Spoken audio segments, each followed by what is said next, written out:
and budgeting and analysis. To reintroduce myself, sorry if you've already heard this, but my name is Juliana D'Angelo. I have about 14, 15 years in accounting experience. I started my career at Clark Newber in their audit and assurance department in 2006. And then I've worked in several companies and industry over the years before starting my own consulting practice and then coming back to Clark Newber and joining their consulting practice. And Shireen, could you introduce yourself? Yeah. Hi, I recognize some of your names. And Sharon, I recognize you. My name is Shireen Corlett. I am a senior manager in our accounting and consulting services.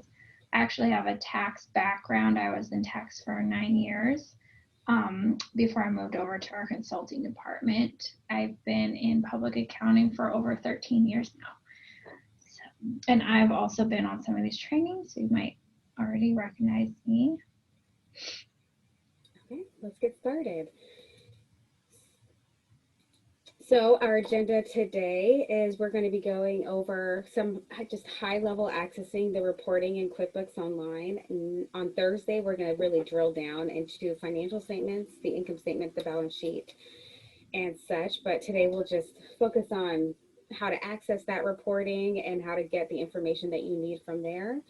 We're going to look at some budgeting and cash forecasting, and finally some financial ratios and KPIs. So now it's time for a polling question. What basis of accounting do you currently use? And what accounting system are you on?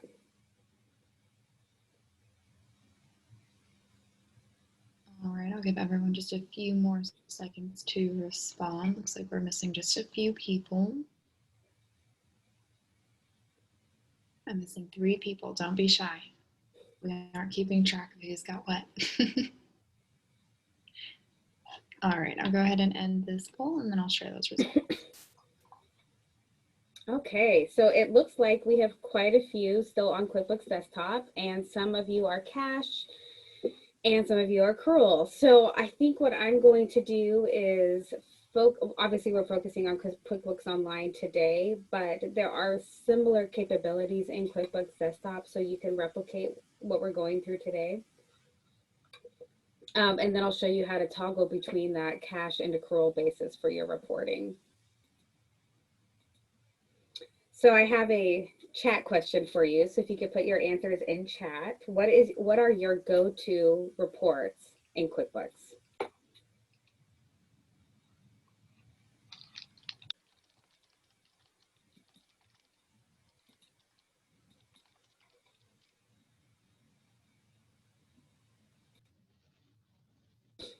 All right, I'm not seeing any chat results yet. If you guys do remember, go ahead and select that chat feature at the bottom. It's gonna pop out that white box for the chat. You can select everyone on that little blue drop down and it'll give your results to everyone. You can collab here. Maybe someone's missing out on a good report. I'm loving these responses I'm seeing come through. This is great. Okay, cool. I have another chat question later on in the presentation, just because it gives you a chance to tell me something that I wouldn't have put in a polling question. So moving on.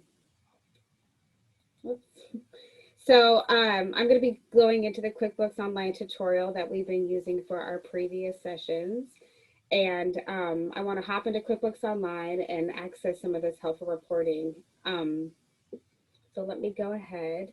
We'll focus on kind of accessing that general ledger detail and how to get there, looking at categorized reporting, which is some of the reports that are already provided by QuickBooks Online, and the difference between management reports and then customizing all of your reporting. And then I did tell you that during Josh's presentation that we would be looking at pulling up a WIP schedule on the balance sheet, and then as well on the income statement, depending on how you're tracking WIP. So I'm going to go ahead and open up QuickBooks, and everyone see QuickBooks okay? So this is QuickBooks Online, that sample company that we've been using, and on this menu here on your left, you can just select reports and it brings you to the reporting module. And as you can see, there are some standard reports that are already available. And if you scroll down, you see that they're already categorized. So we have business overview reports, which is going to have kind of our basic financial statements, balance sheet, profit and loss, statement of cash flows, quarterly reports. And if you scroll down further, there's some asset reports, who owes you. So we can grab our accounts receivable, our collections report, our invoice list, unbilled time. And if I click on this, what it does is it actually pulls this report together so we can identify any time that we currently have that we haven't billed yet to a client. So I would encourage you to kind of jump in here and see what kind of reports are available and what information they can provide you to get some better information about how your business is running. And if we scroll further down, then there's some liability reports, what you owe. So there's unpaid bills, vendor balance details, so you can kind of pull your balance by vendor. There is 1099 listings and accounts payable aging. And from your chat, it sounds like a lot of you are running that AP aging, which is really good, and that AR aging because they're really informational reports.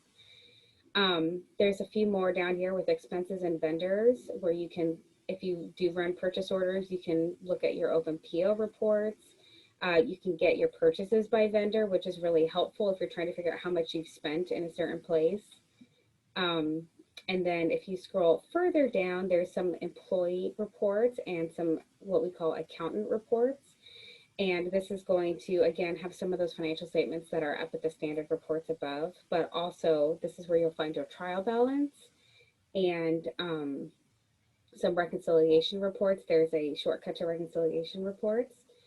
And then we have our payroll reports. If we go back up to, excuse me, I have a bit of a cough. If we go back up to these menus right under the reports, there's a standard, then we can select custom reports. And that's where if we build a custom report, we can save it here so we can rerun it whenever we want to. And then there's also this capability called management reports. And this is a really great first start to creating a management package that you give to the owners of the company or to the executives, and they'll really appreciate the cleanliness of the package, and it's super quick to run, and it's very easy. So this is just a really great product of QuickBooks Online that I wanted to show you. So you can select the reporting period that you want. So I'm just going to go with this year, and we're going to do the company overview, and I'm going to select it. Can you see the print preview that popped up? And as you can see, it kind of creates this report for you already. So you don't have to do any sort of jerry rigging. You don't have to adjust anything. And you can hand this off to the owner of a company on a monthly basis, depending on which report you like. And as I scroll down, you can see it has the table of contents, and it pulls in that P&L statement that you want to see. And everything is really well organized. And then we've got a balance sheet. And then the sales performance is going to focus on revenue. It's also going to have the profit and loss, but it's going to have an AR aging and then a sales by customer summary. So really, really helpful and really clean way to present that information to ownership. And then we also have an expense performance where we can see table of contents has the profit and loss, the AP aging, and then expenses by vendor, which is really helpful. So I don't know if any of you are using these, but it's a really great way to take advantage of what QuickBooks Online has to offer and take away a lot of manual putting together reports for you. So I'm going to close that. Hey, Shireen, just real quick, since it kind of, or not Shireen, sorry, Juliana, Yeah. since it has to do with what you're talking about right now, Mhm. someone did ask about what's in the management report. Do you mind opening that up if you have a second? Yeah, so the management report has 3 different options. And so in the management report, there's company overview, the sales performance, or the expense performance. So you can kind of pick which one you want to focus on running. So I'll look at the company overview. Can you see this print preview and the management report right here? Can everyone see that? Okay, cool. So this is what's included in that. So the management reports are reports that already exist within QuickBooks Online, but they pulled them together in a format that looks professional and clean. So depending on which one you select, there's 3 options. You can then just download this or print it to PDF and give it to your management on a monthly basis after you've gone through the close that David went through last week, you know, all the things that you need to do for a month and close. When that's done and you have comfort around those numbers, then you can generate these management reports and give them to management. So, so generally speaking, depends on what management wants to see, but these are just pre-canned reports available from QuickBooks Online. I hope that answers the question. I believe that came in from Sharon. So Sharon, let us know if you need that to be explained further. So, oh, go ahead, sorry. Sorry, I was just going to add too that these are customizable, and I'll post a link that actually shows you how to customize them. You can customize the cover page. You can actually email them out from QuickBooks. So just a couple of tips if you want to use this feature. So I'm going to go back to standard reporting because I wanted to show you how to just customize a report. If I pull up a balance sheet detail, and it's really easy, I just click the link and it pulls it up for me, but it just pulls it up as of today. So if I want to customize this, I'm going to need to come up here and select my date range. So I'm going to say last month, which is going to give me this time period, or I can just change the time period myself by just entering the dates in that, and then I can run the report. But as you can see under the accounting method, there's cash versus accrual. So this is where you would change that basis of accounting. Cash is going to give you stuff based on when the cash came in, and accrual is going to give you a report based on the date that you entered the item. So we can run this report and it gives us a balance sheet detail. Now, the great thing about a balance sheet detail is it also serves as sort of the general ledger of the balance sheet. So it's a really great way for you to see what's going on and the ins and outs of the organization within the time frame that you selected. And it's really important way for you to research any discrepancies or try and find some information, because as you know, the best we do our best recording accounting transactions, but there's always something that gets recorded incorrectly. So this is a really great way to research and find that. It's just by pulling the detail. Alternatively, you can pull a balance sheet.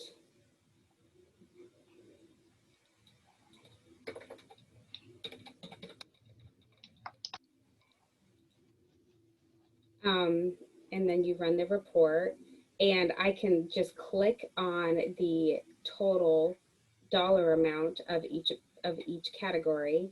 So let's say I want to see what the detail is in the inventory asset. So I just select the dollar amount for inventory asset, and it gives me all of the details. Now, the reason why I wanted to show this is I wanted to touch on WIP for a little bit, and this is more of like a verbal conversation, but Josh showed you how to use the job costing capabilities within QuickBooks Online. And the way that he did it is he actually ran the expenses through the P&L. So they were booked as expenses immediately, and they hit the P&L immediately. There are also options to book all of your costs related to a project as work in progress, and then pull them out of work in progress as you bill. and then they hit the P&L as you recognize them as a cost of sale. So in that case, a lot of times you would just track them in a WIP balance on the balance sheet. And you would just, to see where you're at with your project, you would just select the balance on the balance sheet for WIP, and then you could customize your report by customer right here. So if I wanted to see what my balance was for a particular project that's aligned with a customer on the balance sheet, then I would select the customer and run the report. And for this case, it's not a WIP schedule, and there's just the inventory asset, but it's important to know that you can customize these reports to pull a range of what you're looking for. So you can sift by customer or several customers, Amy's Bird Sanctuary and Duke's basketball camp, right?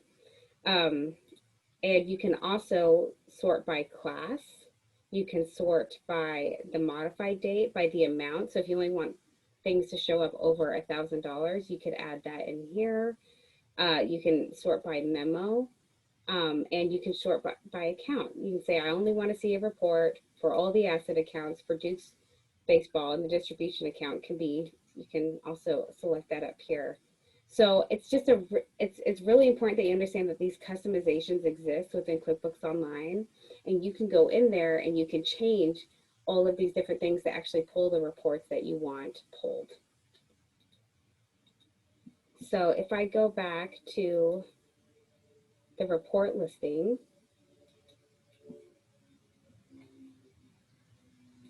another, oh, this is already here. You could pull profit and losses by customer. And this would be a really easy way if you are running your expenses through the P&L per job. This is a really easy way for you to see how each job is performing by customer. So this is great. This used to be a report that you would have to build yourself, but it looks like you could just select it because it's part of the canned reporting that's available in QuickBooks Online. So I would encourage you to play around in QuickBooks Online and see what reports are available. The thing about a cloud-based system, if you use it, is that they're constantly making adjustments and making it better and more user-friendly. So you might see new reports kind of pop up. And I know sometimes it's like, well, I have my reports, I don't really need new ones right now. I would encourage you to actually select those to see if they can provide you with better data and a better way to pull the financial information to tell the story that needs to be told to management. So, okay, I'm going to go back to PowerPoint. Where are we? There we go. Okay. So that is my overview of reporting. On Thursday, we're really going to dig deep into the financial statements to understand how they work together. But it's important for, just so you understand where to pull the reporting and where to get the information that you need. So now we're going to talk about budgeting. A budget is a forecast of revenue and expenses over a specified future period. Budgets are utilized by corporations, governments, and even households. They're an integral part of running a business efficiently. Budgeting for companies serves as a plan of action for managers as well as a point of comparison at a period's end. A business budget helps owners determine if they have enough money to fund operations, expand, and generate income. Without a budget, a company runs the risk of spending money it doesn't have, not spending enough to compete, or failing to build a solid emergency fund. Although the budgeting process for companies can become complex, a budget usually compares a company's revenue or profit versus its costs or expenses in a given period. Determining and forecasting how much to spend on various expenses and projecting sales is only part of the process, though. Company executives also have to contend with a myriad of other factors, including projecting capital expenditures, which are large purchases of fixed assets, such as machinery or new or a new factory, which isn't always included in your profit and loss budget because that is more of a balance sheet purchase. So it's important to consider those as well. Companies must also plan for their ongoing cash needs, revenue shortfalls, and the economic backdrop. Regardless of the types of business, the ability to gauge performance using budgets is critical to a company's overall financial health.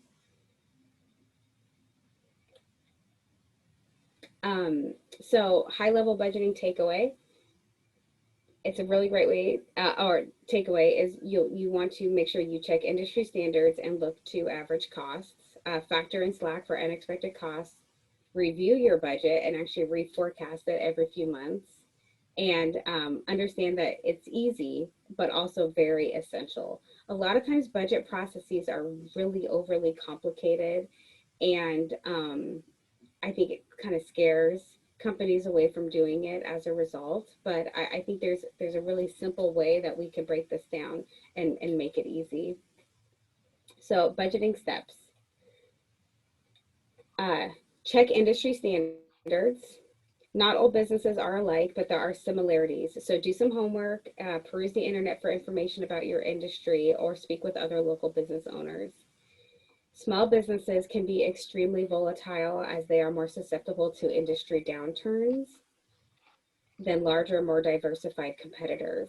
So you only need to look for an average here, not specifics. Number two, make a spreadsheet or use QuickBooks Online to construct a spreadsheet to estimate what total dollar amount and percentage of your revenue you will need to be allocated towards raw materials and other costs. It's a good idea to contact any suppliers you'd have worked with in the past before you continue on. Do the same thing for rent, taxes, insurance, and everything. It's important that you understand the different types of budgets you'll need to set up for your small business and how to implement them as well. Number three, factor in some slack. Remember that although you may estimate the business will generate a certain rate of revenue growth going forward, or that certain expenses will be fixed or can be controlled, these are estimates and they're never set in stone. Because of this, it's wise to factor in some slack and make sure that you have more than enough money stocked away or coming in before expanding the business or taking on new employees. And I think we really see this come to play over this last year as the unexpected did happen.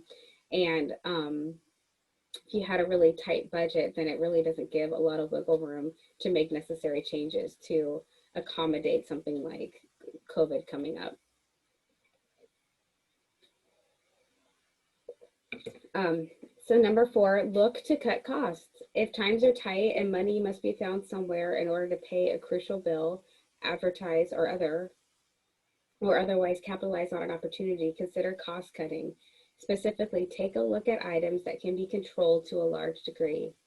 Another tip is to wait to make purchases until the start of a new billing cycle, or to take full advantage of payment terms offered by suppliers and any creditors. Some thoughtful maneuvering here could provide the business owner with much needed breathing and expansion room.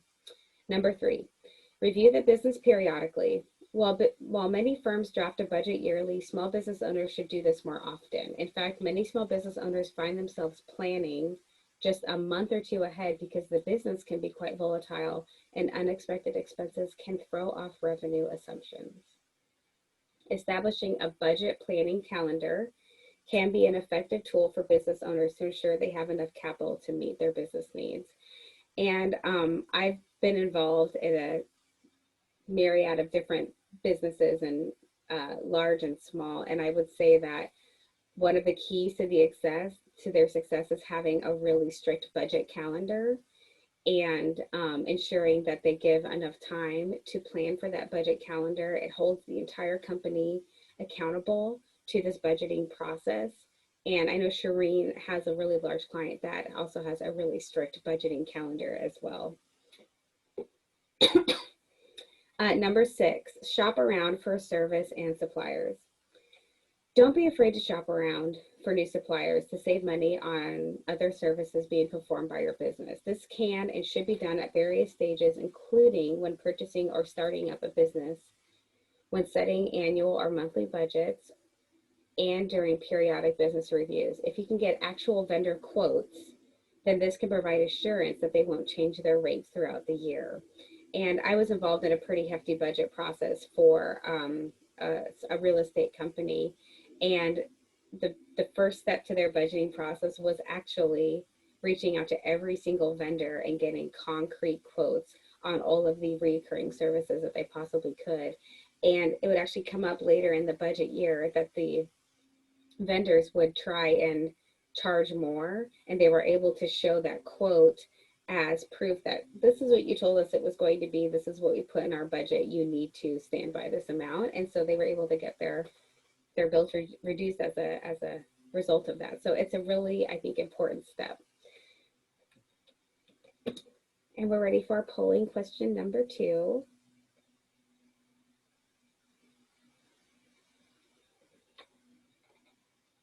What kind of budgets, if you are preparing, are you currently preparing? Annual budgets, or are you doing it on an annual basis? Are you doing it on a monthly basis? Or maybe you're not doing it at all.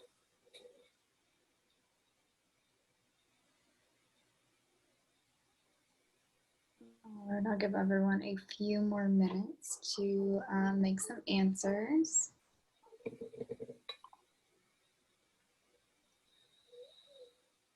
All right, getting close to 50%. I need a few more people.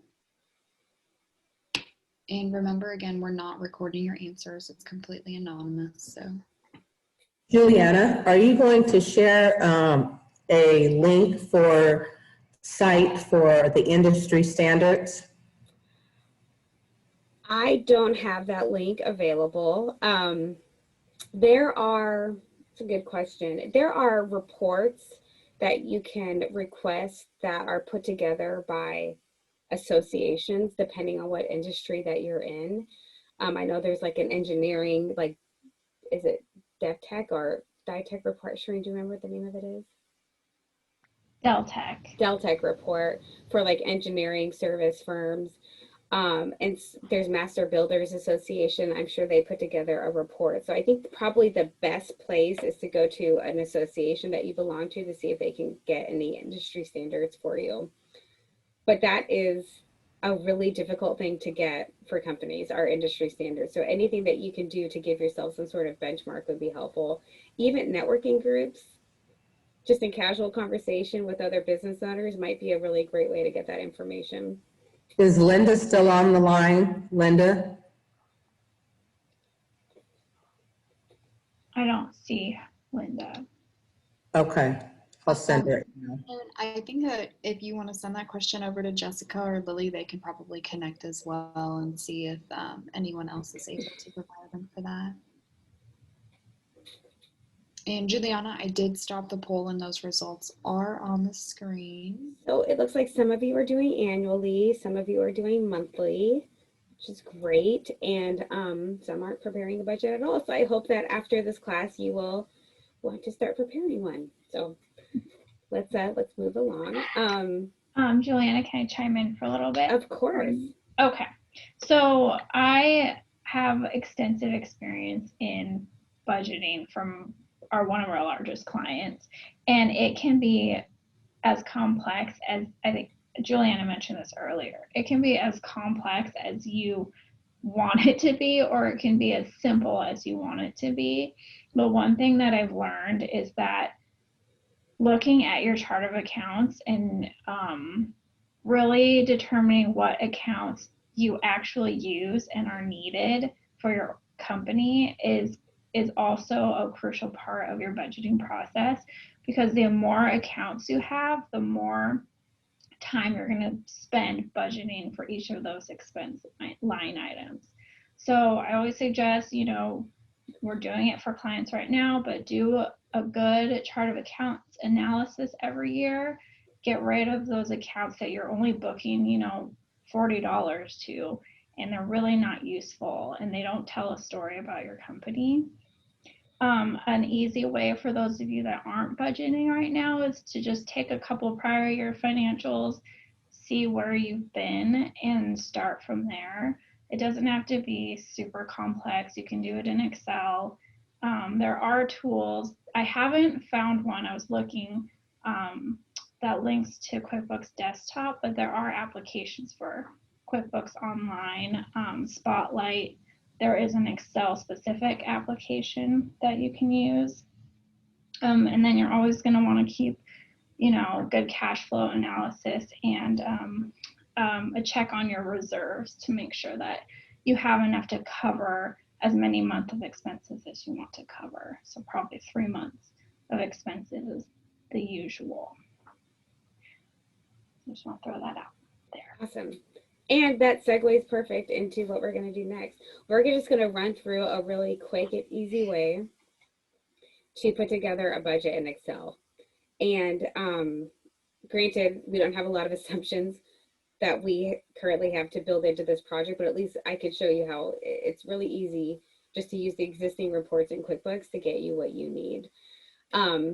So the easiest way is to run a monthly P&L Excel for the prior year, add in any known deviations from the prior year, you know, that you're aware of at the beginning, and then you start to build in your estimates and your assumptions to build out your budget for the next year. So if we move to QuickBooks, so if we go back to the report list, and I'm actually going to give myself a spotlight really quick, just to make this a little bit easier. So we'll go back to our standard reports and we'll do a profit and loss by month for the prior year.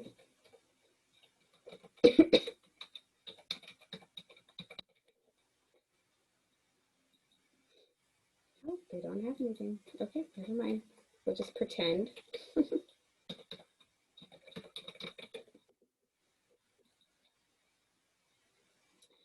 So this is the live version of the profit and loss by prior year, or we'll call it by prior year, but just a profit and loss statement. And the best thing to do is to export this to Excel.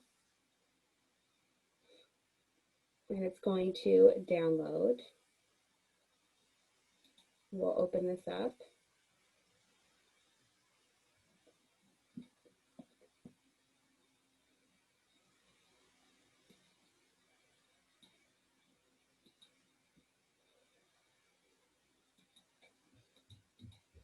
So this is a really great template for us to create our budget. And the wonderful thing about it is it's including all of the actuals from prior year.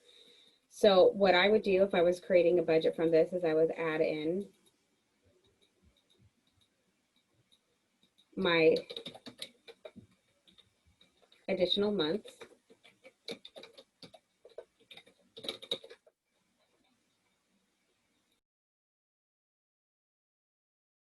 Excuse me. So I'd add in the additional months, and then what we can do is we can take this information and go line by line. This is where Sheree said it's really important that you don't have too many general ledger accounts because you're actually going to have to do an analysis line by line. But I would just start here with design income and build out what I expect my design income to be for the following year. And some of the things I would look at are how many clients do I have, who's on a reoccurring monthly contract. So what's our guaranteed income? What's our projected increase in income? And you start to build those in. And a quick and easy budget, really, you just put your assumptions in this column right here. This is a really easy way to build it out. Make sure that all of your equations include these additional columns that you brought in, and just go line by line and month by month to figure out what you think your next year is going to be based on your previous year actuals. In theory, if you have a business that's more than a few months old, you actually have several years of actuals to review, which I would recommend pulling financials for at least 5 years to get an average, to get an understanding of what you think it's going to be. If you know that your vendor does an increase of 10% every year, then you would just build in these numbers and you would just add a 10% increase to it. And so that's a really great way to start breaking out this information. And some things to think about is doing, looking at your payroll costs. And that's something that you can actually understand based on the current year salaries and your expected cost of living adjustments and any open positions that you expect to hire and what your salary range is for those positions. So it's really easy to do a quick analysis on what you think those are going to be. But my point is you have the data, and it's not that difficult to pull it all together to give you something that you want. I would definitely recommend doing it on a monthly basis. So it's important for you to understand what your monthly costs are, which is why when you're doing accrual-based accounting, it's helpful to spread those costs throughout the year so you actually understand the cost of running your business on a monthly basis. And if you have special jobs and you building your income estimates in based on jobs you expect to have throughout the year, then it's helpful to understand what your margin is on those jobs, because then you're able to understand what your expected job material amounts are going to be and your labor based on what your margin is for those jobs. So later on in this class, we're going to talk about those margins and why that information is important. But this is a really easy and basic way to pull yourself a budget for the year. And I think as budgets can be as simple or as complicated as you want them to be, I think you will find that as you dig more and you want to create really solid assumptions and estimates, that's when they get to be more complicated. Then sometimes you'll have a salaries tab, build out your headcount for the year and pull that in somehow. And then you'll have your expected revenue from contracts and your expected revenue from the revenue growth that you want to recognize, and you'll kind of build those assumptions in for the year as well. So this is really a quick way. I also wanted to touch on how to pull in a cash component to this. A simple way to get an idea of what your cash balance is going to be is to put your expected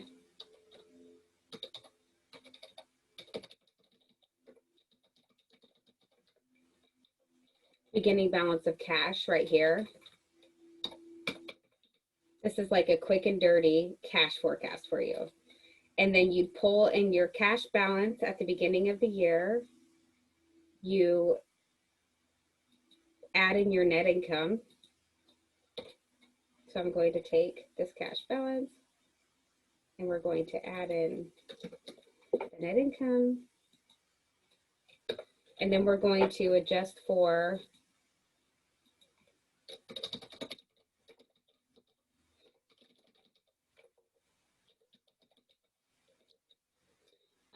any depreciation, which is a big non-cash, any really material non-cash items you want to pull out.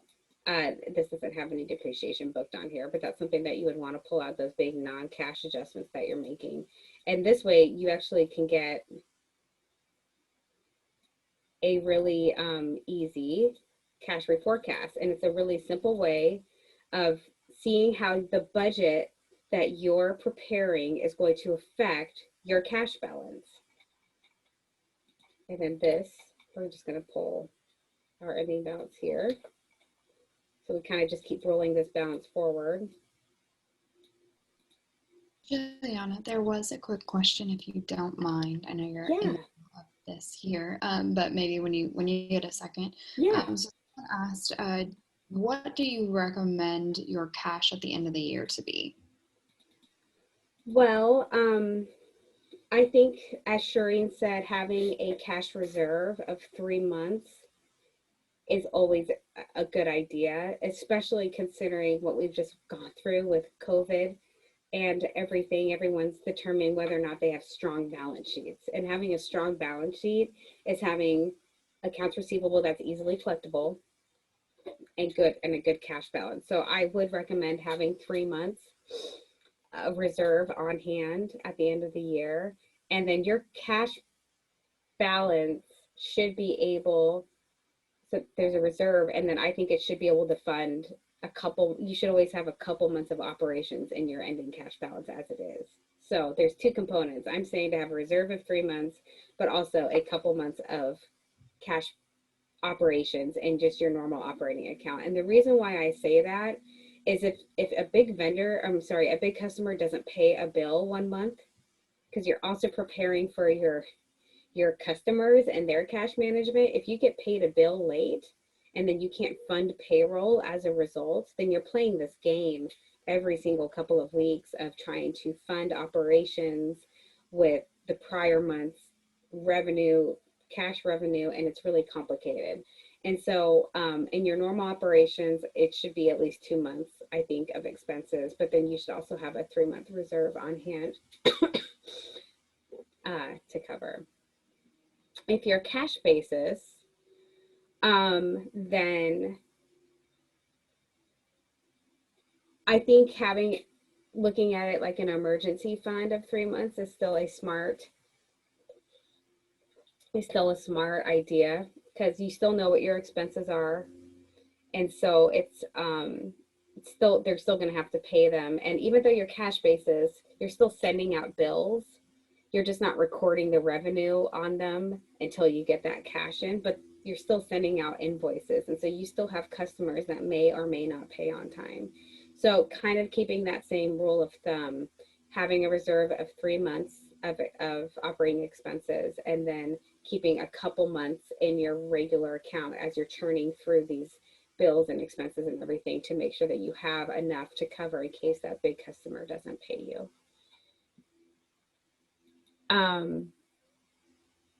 Cash at the end of the year. So I'm not a tax accountant, and Shireen was a tax accountant, but we're not going to give any official tax advice here. But if you keep cash in your business, that's not necessary. If you keep cash in your business as opposed to giving distributions, that won't really affect, I don't think, how much taxes that you owe. Your taxes are based on your revenue, your tax revenue less your tax expenses that you can claim. So if you had a really great year, you're going to have to pay taxes, and probably a good way to mitigate that would be to make quarterly tax payments if you already aren't. But it's a hard one when you have a great year and your bottom line looks amazing, and then you realize you have to pay 30% of it into taxes. So I would recommend having a cash reserve account just in your financials. Just book out a certain amount every month and kind of build up that cash reserve. So you understand that even though you have $1 million in cash, you expect to pay $250,000 of that out to the IRS, and it's kind of there and it's in your face. And so it kind of helps you get into that frame of mind.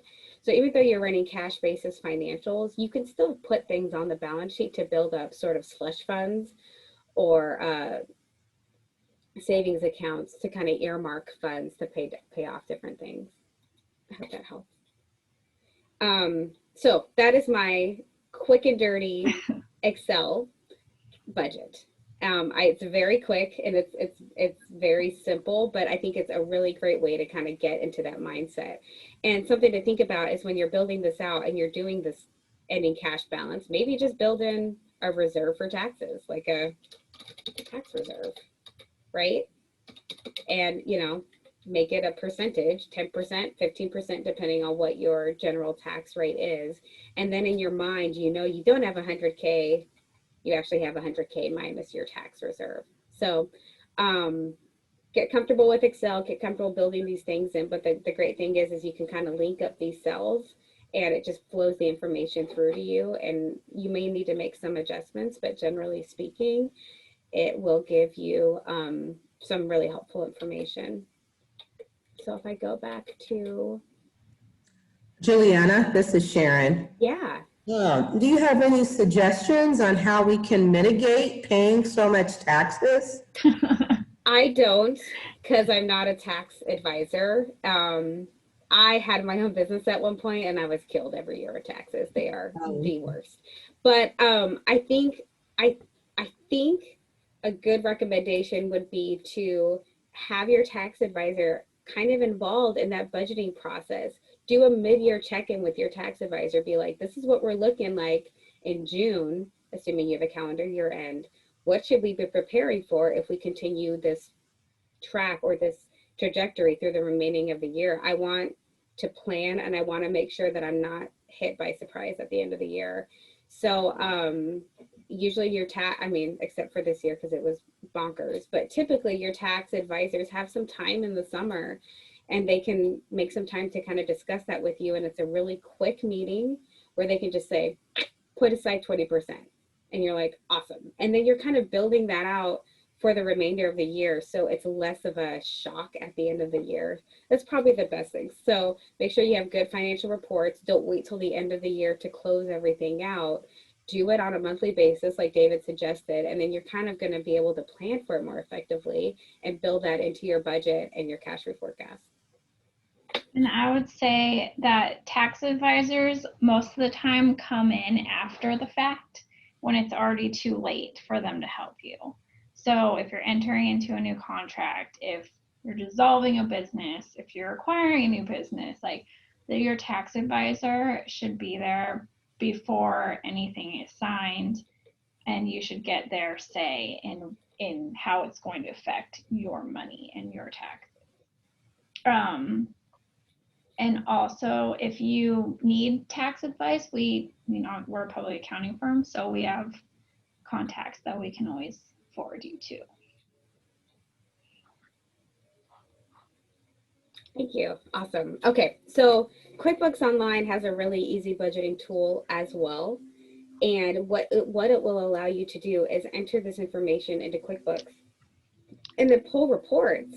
So on a monthly basis, you can see how you're performing against your budget that you created. So I'm going to pop into QuickBooks really quick.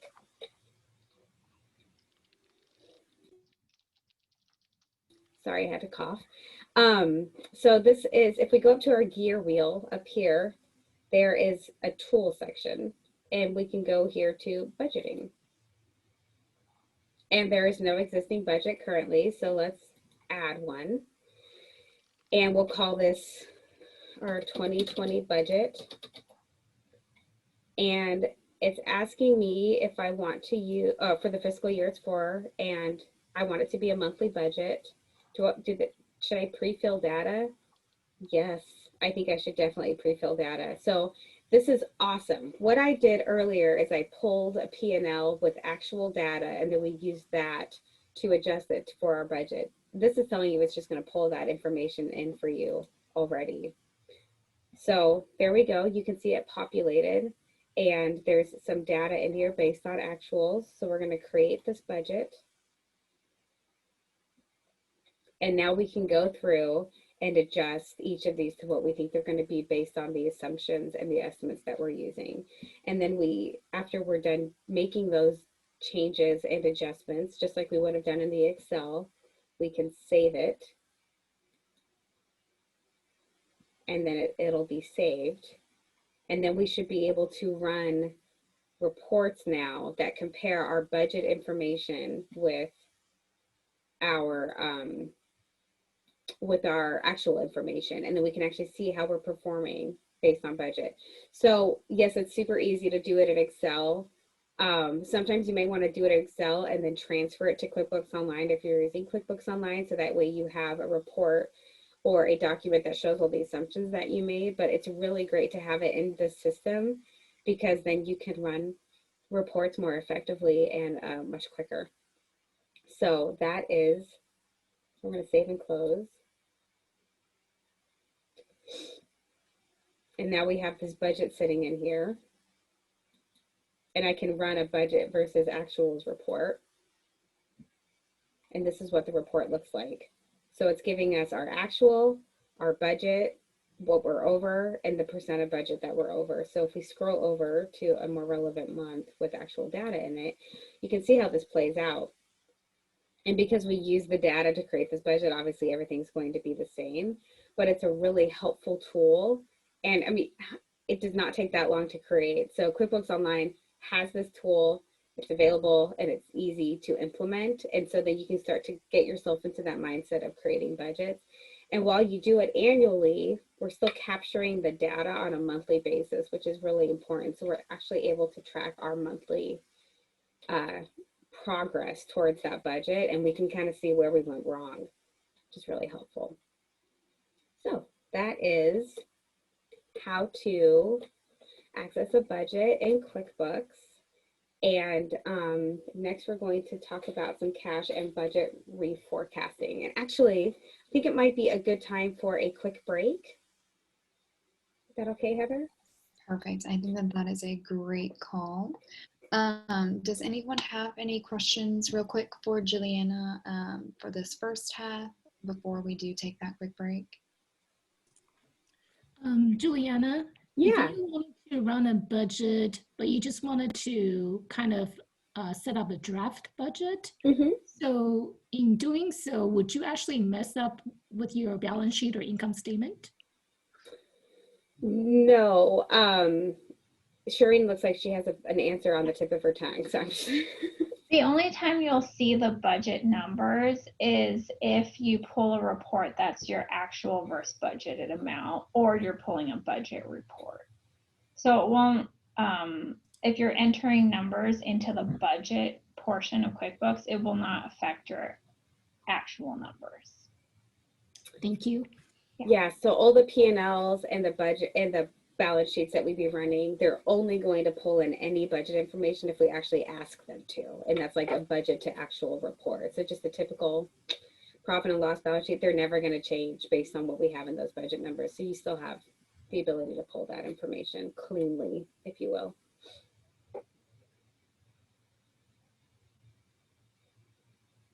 All right, is there any other questions for Juliana before we take a quick break? Going once, twice? Okay, we'll go ahead and take that quick break, and I will put that clock up here for you guys to see. I think we do have time for a 10-minute break, so let's go ahead and meet back at 13 after the hour, and we'll see you all soon.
Had one too many beeps. I didn't mean for it to beep that many times. Welcome back, everybody. As you're coming back from break, if you'll go ahead and let us know that you are back at your desk by selecting that little green check mark.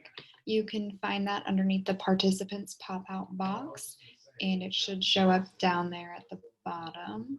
As soon as we get a few people in here, we will go ahead and get started. Oh, looks like we do have a few people back. I don't know if you want to go ahead and share your screen, Juliana.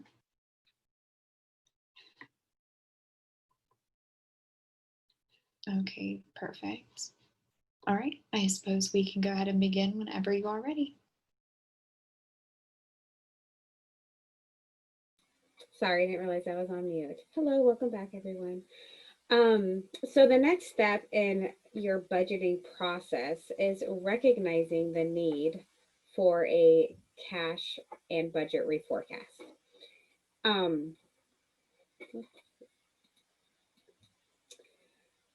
The reforecasting process involves creating a separate revised budget that uses year-to-date results as well as management's best estimate for the remaining months of the fiscal year. Note that this does not mean that you need to create and work from a brand new budget, but instead expanding on your existing one.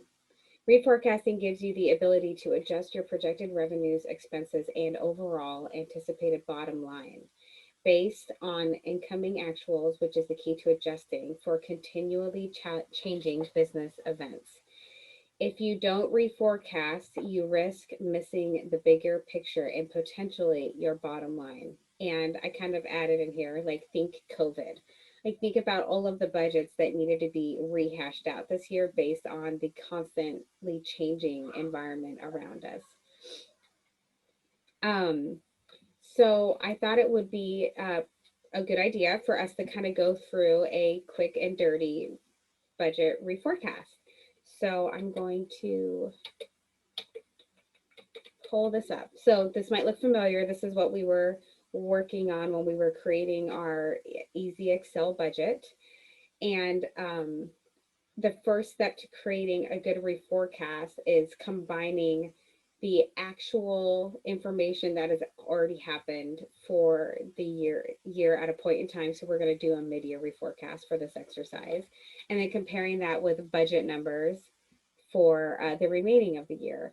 So sometimes there are timing differences for projects starting. So there might be timing differences based on revenue. There also might be timing differences in the expense category as well. So it's when you're looking at what's actually come through for the first half of the year and you're kind of comparing that with the budget, it's important to ask yourself a question.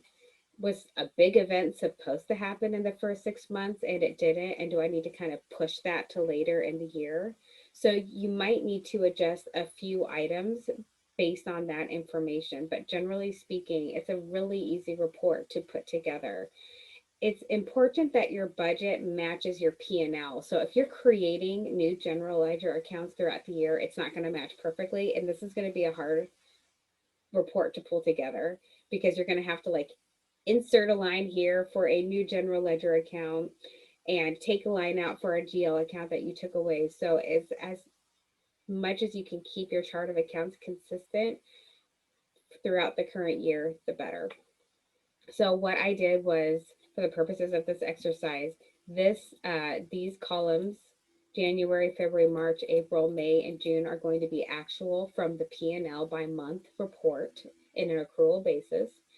And so we pulled in the actuals here. And as we know, there's not a lot of activity, but still there. And then for the remainder half of the year, we just populated the budget that matched line for line for the general ledger accounts. And so that gives us kind of a really good quick view of what we think the year is going to be. Now, if we missed targets in the first half of the year and we don't think we're going to make up those targets in the latter half of the year, then we really don't need to adjust anything in that budget column based on what happened in the first 6 months. But again, if something is just getting pushed because of a timing difference, that's something that we would want to layer in. Like if we originally thought that we'd have some large insurance costs of, $60,000 hit in this 5th month, May, and it never hit, and we're actually going to get that insurance bill in this month, then we should account for that by adding for a big insurance cost or something. So those are the kinds of adjustments that we would make, and we would add some information in this column so people know what adjustments we made. We would say something like adjusted for insurance delay of 4 months.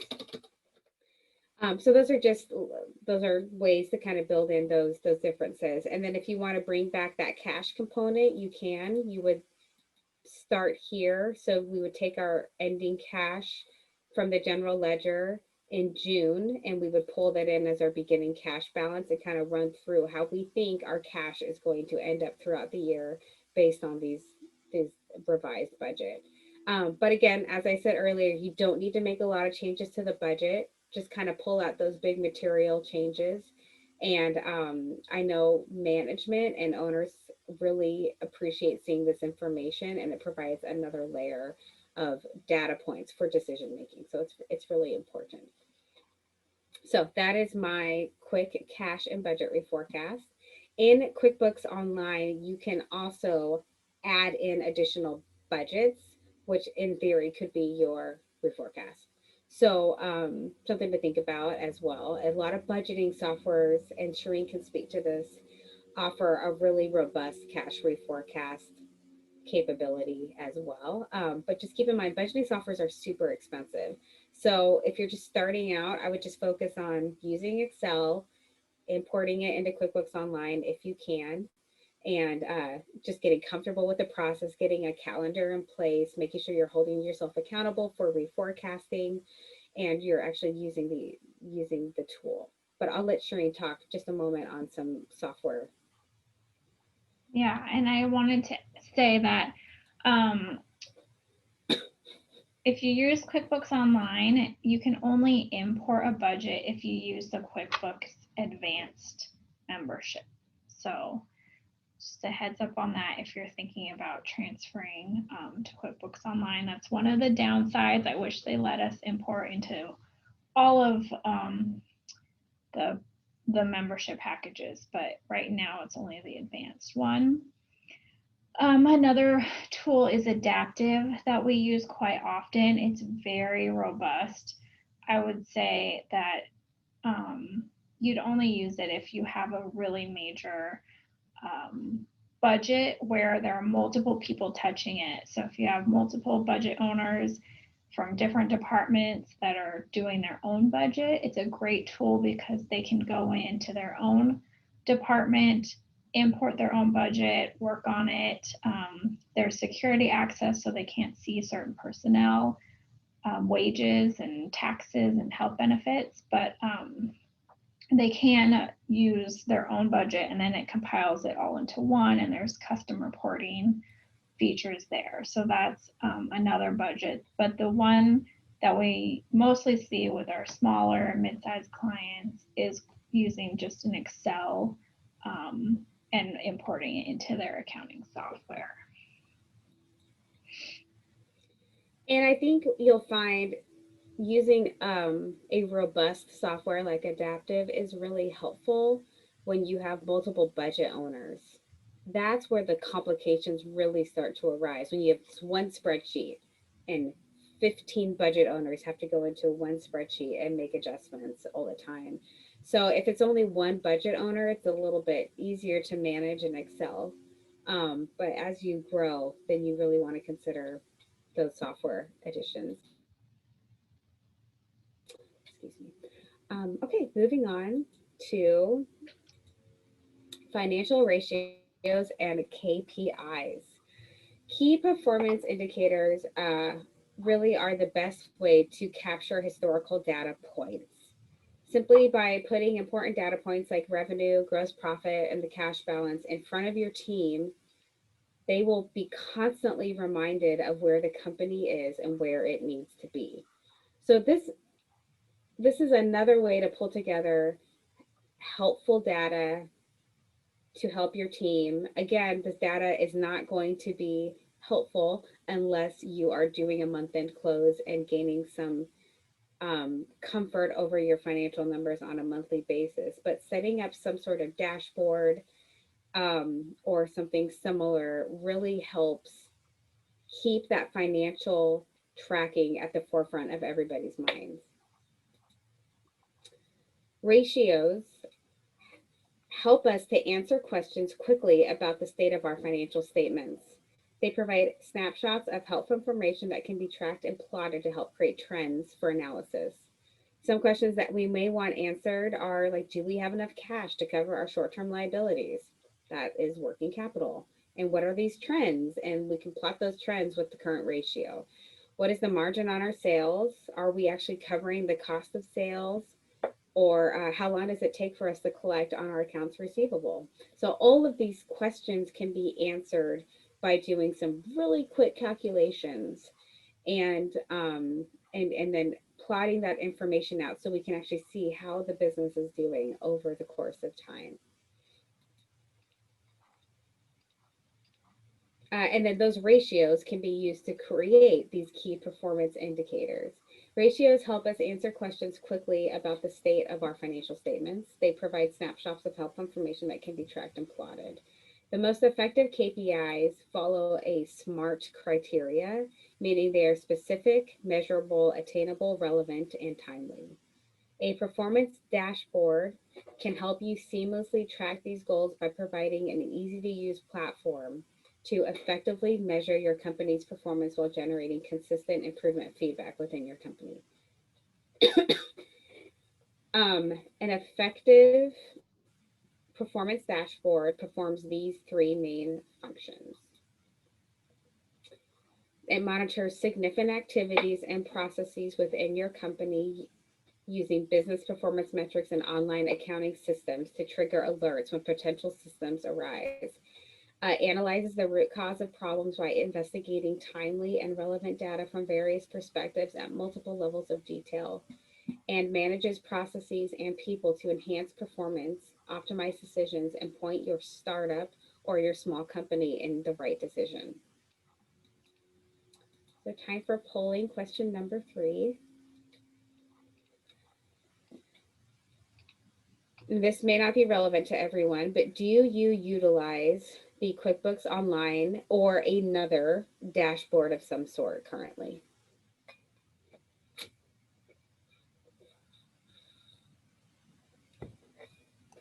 And what was the dashboard for?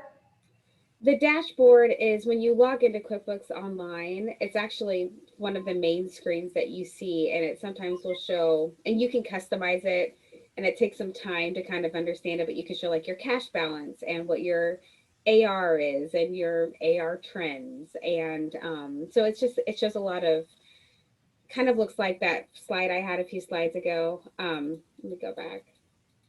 Okay, Yeah, thank you. kind of like this. Yeah. Thank you. Yeah, and there's a lot of softwares out there that provide this service that work with QuickBooks, but they cost money. And so this is really big. This is all that big data, right? That Tableau stuff. A lot of companies have made a lot of money providing this as a service that talks to your accounting software and it pulls it together automatically. You can do that if you want to. Sometimes you can do it for a pretty low monthly fee. Or you can build something in Excel just by pulling in your own financial results and creating some really great trend analysis and some tools there. So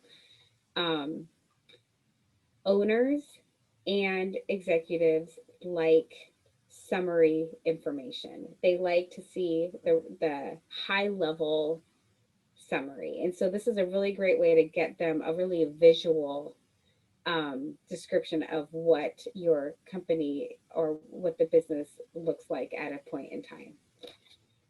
Sorry. Okay, so we do have some people utilizing that QuickBooks Online dashboard, which is really awesome to hear. That makes me really happy. So let's continue. I have to go ahead of you. Sorry. Awesome. So if you could add some information to the Zoom chat and tell me what ratios do you currently use, if any.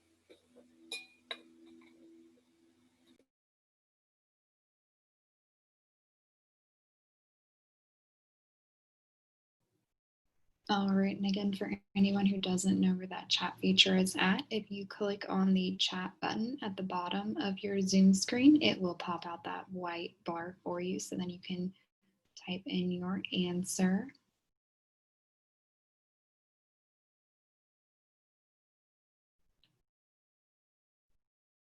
I'm not seeing any answers yet. I'm not sure, Juliana, if you're getting any. Oh, there are some coming in, so don't feel shy, everybody.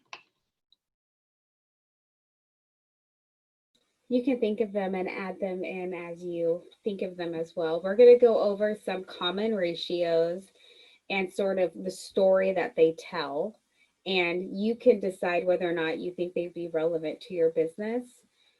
It is some ratios, there's a lot, and I'm not going to expect you to memorize a lot of these equations, but it's really easy just to Google these, and then you can kind of create a workbook or tool yourself and summarize those ratios from your financial statements to kind of give you the information that you need. So I'm going to continue. A financial ratio is a metric usually given by two values taken from a company's financial statements compared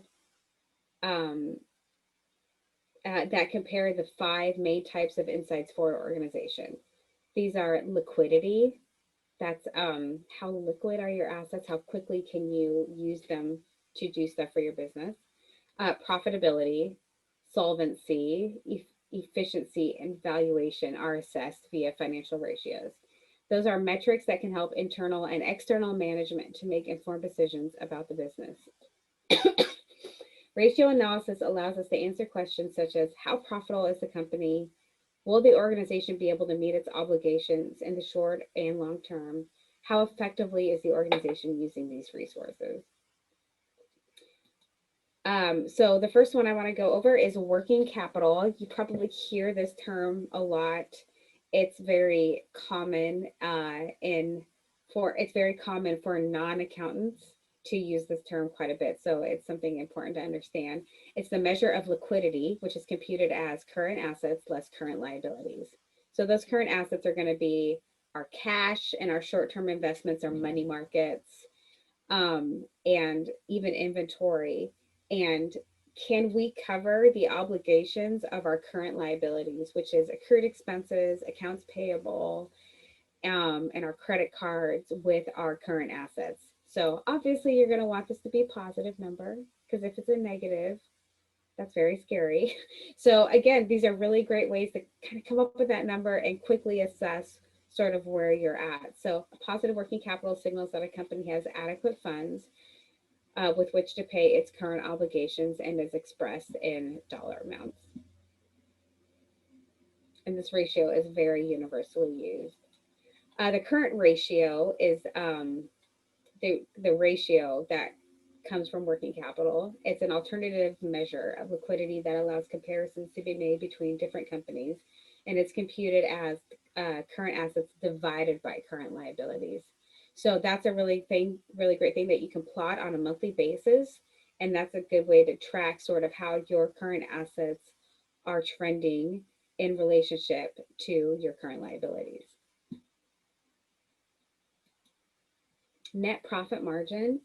It's a useful measure of a company's ability to generate profit, sometimes called return on sales. It's the percentage of profit in each dollar of sales. And so it is computed as your net income, which is your bottom line, divided by your sales revenue. So it helps you to see kind of how that's related. And then there's ways to analyze liabilities. Debt to equity ratio, oops, so sorry, is your outstanding debt divided by your book value of shareholders' equity. So just really debt or liabilities divided by equity. And it allows you to see sort of how that relationship is working and how are you getting the funds to run your company. Is it through debt or is it through equity? And so you, depending on what your goals are, you'll want to track that number to see how that's trending. And then the quick ratio is assets less inventory divided by liabilities. So that's really similar to the current ratio, except you're taking out the liability to really get your true, very, very liquid assets and use those in the computation. And that's because inventory can take some time to sell and convert into liquid assets.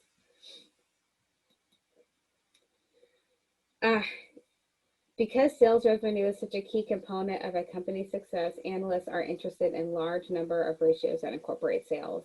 Many of these profitability ratios attempt to measure the return the company is earning on sales. There are three common profitability ratios: gross profit margin, operating margin, and net profit margin.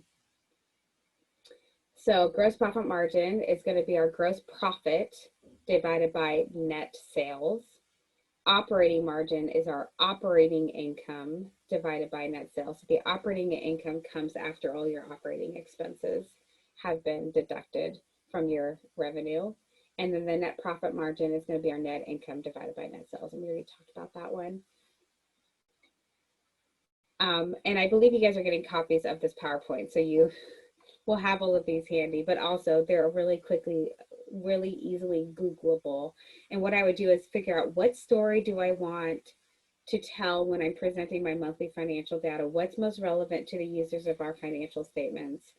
And then start to build these ratios and to create your own sort of KPI dashboard, if you will. Analysts are also concerned with asset management, which is how efficiently a company is using their resources at its disposal. One of the most widely used asset management ratios is accounts receivable turnover, which is net sales divided by the average net accounts receivable. It provides a measure of how many times average trade receivables are collected during the period. Changes in this ratio over time are also very important. For example, a significant reduction in receivables turnover may indicate that management is extending credit to customers who are not paying. This is a really critical ratio in the environment that we're currently in. While there are a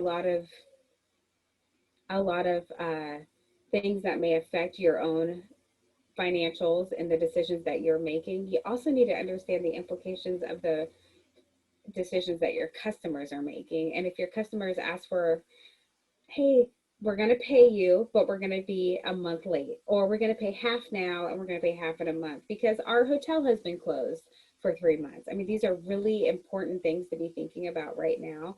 And this is an important ratio to be plotting in 2020, because you really want to understand that turnover rate on your receivables, because you may have a lot of sales, a lot of accrued sales, right? But if you're not actually getting cash for those sales, it's going to affect the cash balance in your bank account. And it's important to understand how all of that is connected.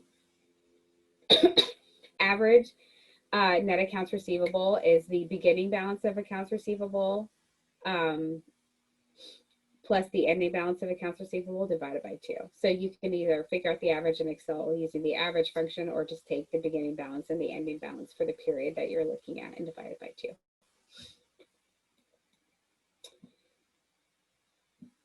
I already talked about this. So I thought it would be fun for us to compute a few ratios ourselves, because I love this stuff. So I'm going to pull up an Excel workbook really quick, and I thought it would be a good exercise for us to look at some of these ratios. And so let me do something really quick just to help us.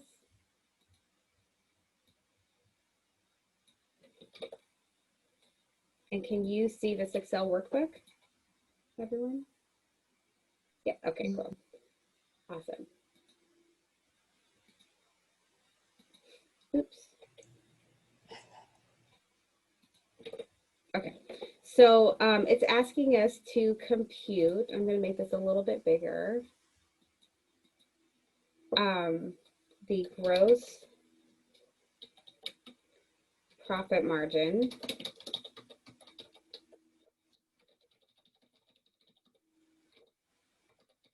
the operating margin, the net profit margin, and the AR turnover.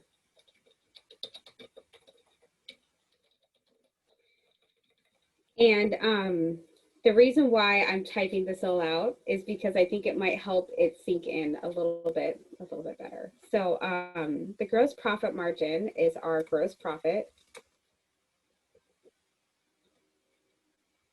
divided by our net sales.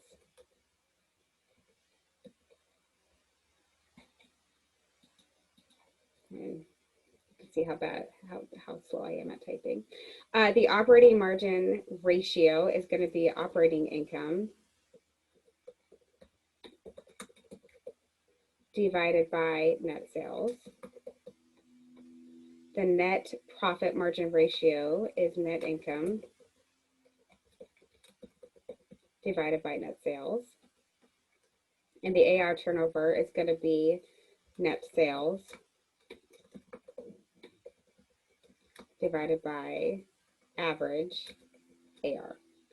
And what's really great about this is if you build a template in and it just kind of continually links your financial information from your P&L and your balance sheet, and it makes it much easier to pull this information together. So we are working with net sales of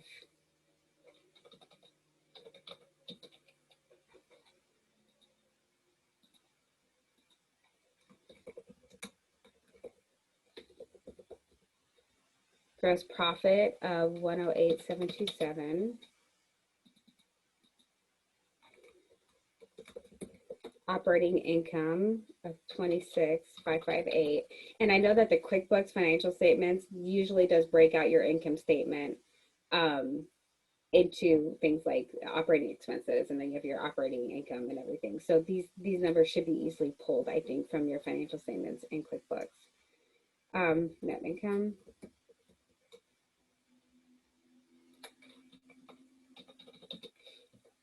And AR beginning balance.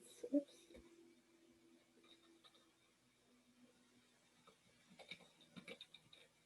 And then AR ending balance,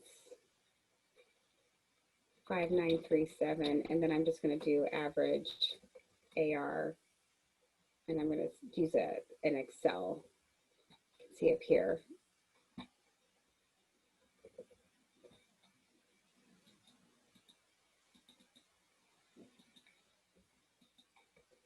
And then it just pulls in that number for us automatically. So any tool that you can use to make this easier and to take your manual calculations out of it is going to help you in the long run. So to do our gross profit margin, we need our gross profit divided by our net sales, which is right here. So that's how we get this number right here. And it's going to be at 24%. Our operating income divided by net sales is going to be this right here, divided by our net sales, which is up here. And then our net profit margin is going to be our net income divided by our net sales. So it's going to see how our net sales, so our sales less any discounts and everything, how that actually compares to what our bottom line is. So if we take our net income and we divide that by our net sales, that is a low percentage. And then we have our AR turnover, which is going to be our net sales divided by our average accounts receivable, which we've already calculated to be right here. I'll just put my divided. There we go.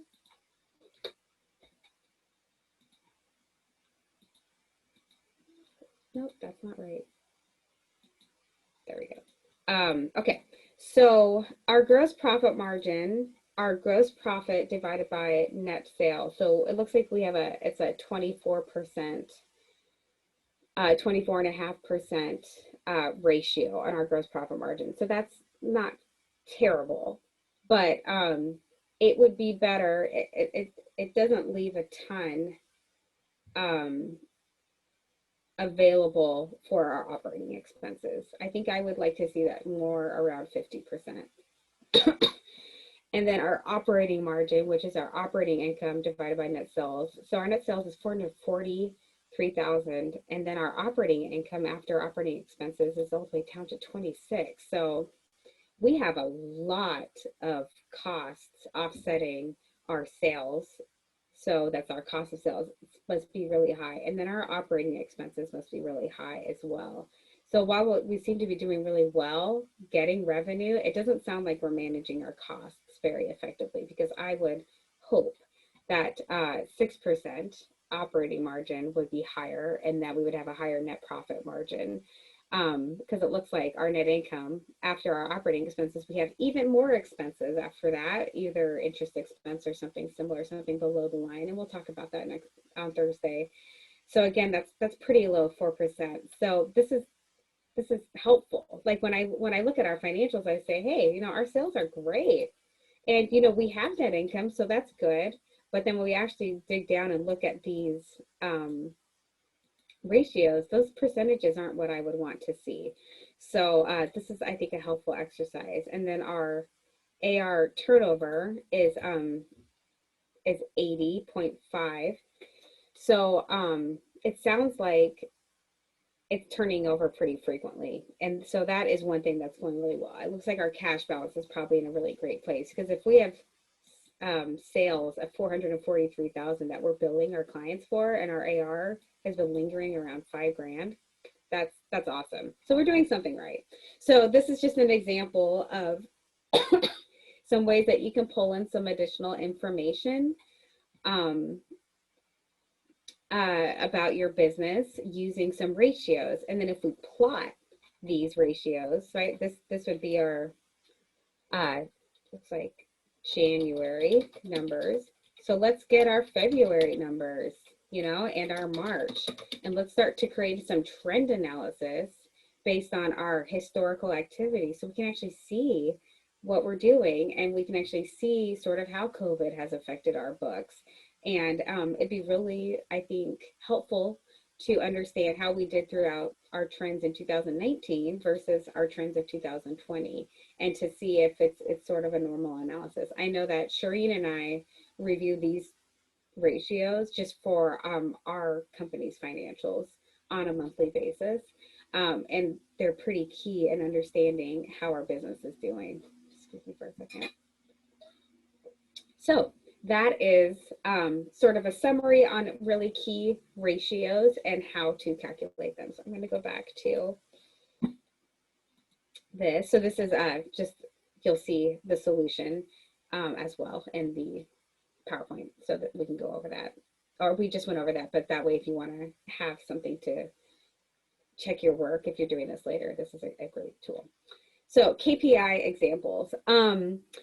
So I don't have access to a lot of these dashboards because they cost extra money. So these are some examples though of what they could possibly look like, and bringing in those ratios that we just talked about. So look at this, they have the quick ratio, we talked about that, the current ratio, and the debt to equity ratio. So you're seeing how these pull through on a monthly basis. They're in front of you.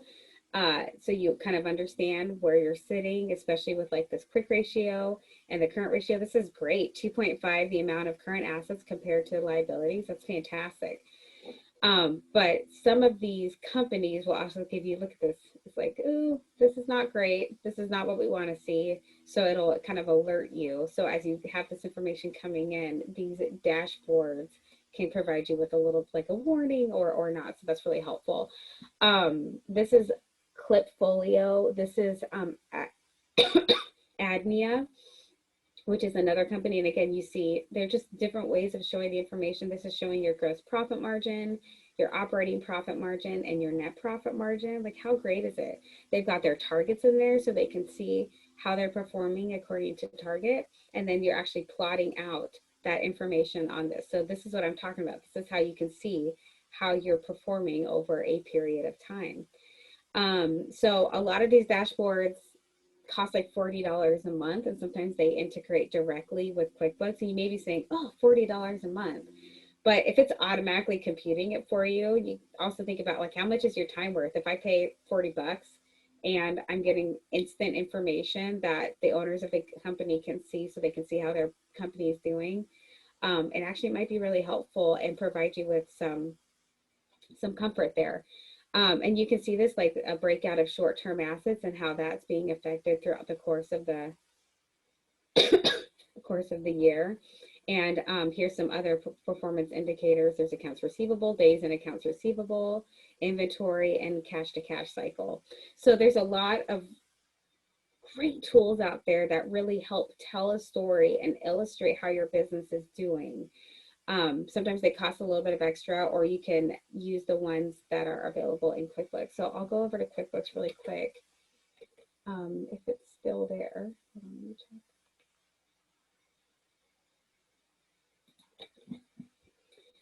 So if we look at the dashboard that's provided, this is simple, but you can edit this. There's business overviews, and you can see how your expenses breakouts are doing and sort of what your profit and loss looks like.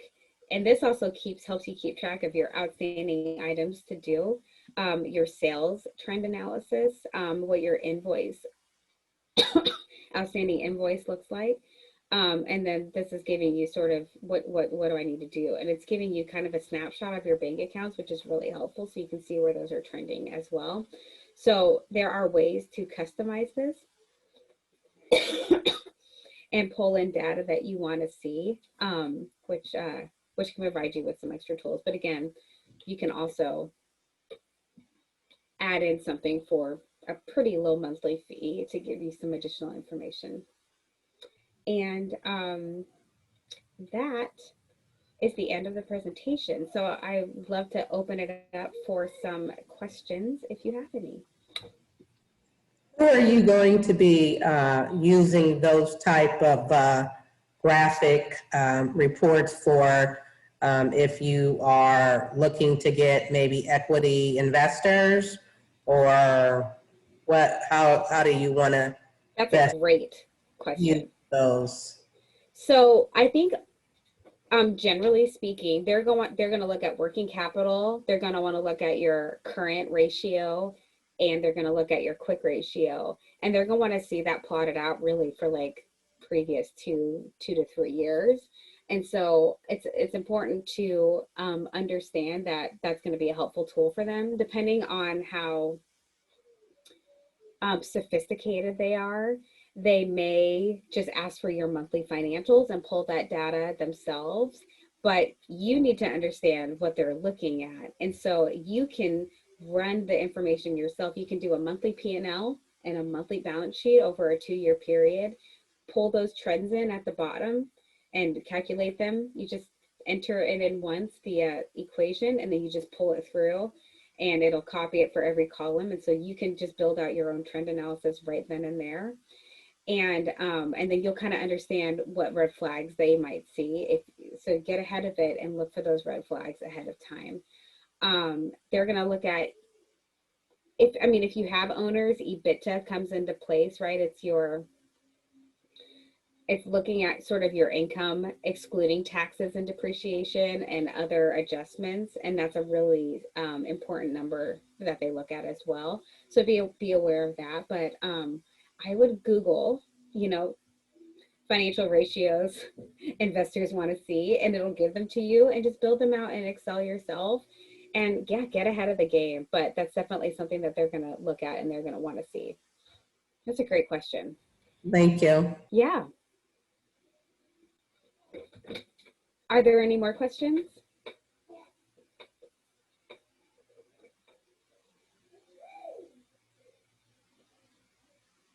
Okay. I'm not seeing hands raised or anything, so possibly not. I have another question though. Is there anything additional that you want me to go over on Thursday, since it's our last get together, and I'm going to be looking at financial statements, like the ones that we all look at the P&L, the balance sheet and everything, but I'm going to go over sort of how they all connect with each other. But if you could add to the chat box or verbally tell me anything else you would like me to go over, that would be great. Yeah, if you can provide us with those industry standard links that where we can look up the financials for different industries to be able to kind of gauge where ours should be coming in at. Okay, yeah, I'll do some research and see if I can find some. Is there anything else anybody wants to see? Juliana? Yeah. Earlier you mentioned that we should start looking ahead, and if we're forecasting that we are needing to pay a good amount of tax for next year. So how do you try to gauge, or what are some tools that you have already mentioned that we could start doing just so then we can start looking ahead? I think it would be good to understand in prior years how much taxes that you paid in relationship to your revenue and your net income, and create some benchmarks for you, and then apply that percentage to your current year and what you expect your year to turn out like is a really great initial analysis that you can perform. This is not coming from a tax professional. This is just looking at historical data and applying that to your current financials. That's a good step. So if you've been paying between 13 and 18% of net income in taxes over the last 2 to 3 years, it's probably a reasonable assumption you can make if you don't have any other activity going on, and to at least build out that bank account or build out that slush fund. So that's probably a good start if you're not going to a tax professional. That's just internal analysis that you can perform on yourself. So since it's September, and if you haven't been making quarterly tax statements, it would be, or quarterly tax payments, it would be a good idea, yeah, to just look at your historical information and create some assumptions for yourself, and then just apply that to the current period. And Shereen, do you have anything to add? Not really. I mean, definitely take a look at your trend of your expenses over the last several months, and what did it look like in Q4 2019? Are there any big expenses that you weren't thinking of that are going to pop up? Any income that maybe you're not going to get when we're in winter, slower months? So just doing an analysis of the same quarter from prior year is helpful as well when you're forecasting. And then getting ready for the next, if you're on a calendar year, the next year. And when you are applying for either a business loan or maybe bonding, do they look at your cash reserve or what you put? If it's something that's under your tax reserve, would they consider that as part of your asset as well? I believe the answer is yes. They would look at your entire cash reserve. They'd want to make sure you had enough money to support your obligations, which would be an estimated tax obligation. So I think that's kind of how they would frame it. But yeah, I think that's something they would, and it may all be in one bank account, right? It may just be separated sort of on your balance sheet, but I think that's definitely something that they would want to see. Thank you. Yeah. Really great questions today. I hope that everybody learned at least something new and can take some of these tools and apply them to their current operations. But yeah, that's it. I'm looking forward to seeing you on Thursday. Does anyone have a final question for Juliana before we go ahead and let you guys get back? Going once, twice? I don't see anything coming through the chat, so I just want to say thank you again to Juliana and Shireen for joining us today. If you guys do have any questions that didn't get answered or you think of during the time, Juliana will be back on Thursday again, so you can save those until then. So we will just look forward to seeing everybody on Thursday. Thanks so much. Thank you. Yeah. Thank you.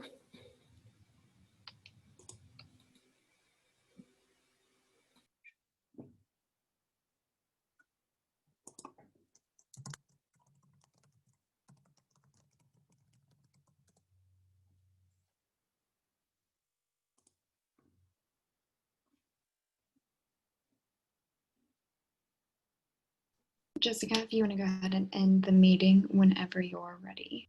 Okay, thank you. Yep. Thanks. I'll see you on Thursday. Bye. Okay.